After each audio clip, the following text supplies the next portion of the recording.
Գյուղատնտեսության ոլորտում այս տարի 120 միլիոն դոլարի ներդրում կկատարվի, կավելանան մարզերի զարգացման ծրագրերը, որոնց շուրջ այս պահին ինտենսիվ աշխատանքներ են տարվում։ Հիմնականում ներդրումները գնալու են դեպի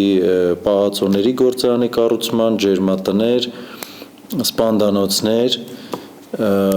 կոնյակի արտադրության վերազիննում, հիմնականում ինտենսիվ այգիներ, խաղողի այգիներ։ Կոնյակի գործարանում այս տարի կատարվել է 5 միլիարդ դրամի ներդրում։ Այդ ներդրումները միտված են եղել ուրեմն խաղողի գնման գործընթացի բարելավման վրա, այսինքն գնվել են հավելյալ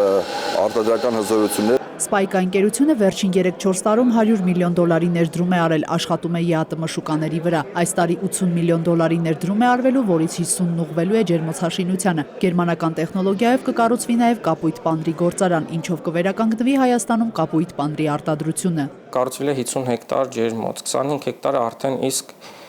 թևակողում է շահագործման փուլ։ Հունվար-փետրվար ամիսներին դրանք սկսեն շահագործվել, արդեն իսկ մոտ 200 աշխատատեղ է ստեղծվել լրացուցիչ, մշտական, եւս 25 հեկտար մինչև սեպտեմբեր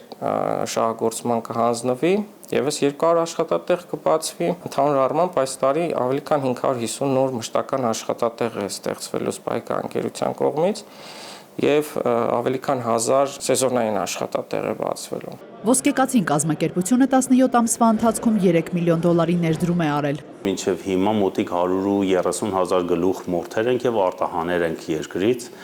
Օրական կարողանում ենք մինչև 2000 գլուխ մորթ կատարենք։ Կազմակերպությունն առաջիկայում կիրականացնի 1,5-ից 2 միլիոն դոլարանոց ծրագիր Հայաստանում առաջին անգամ ստեղծելով մսի ոսկորի փոշու արտադրամաս։ Լիանա Ներսիսյան, ժամը լրատվական։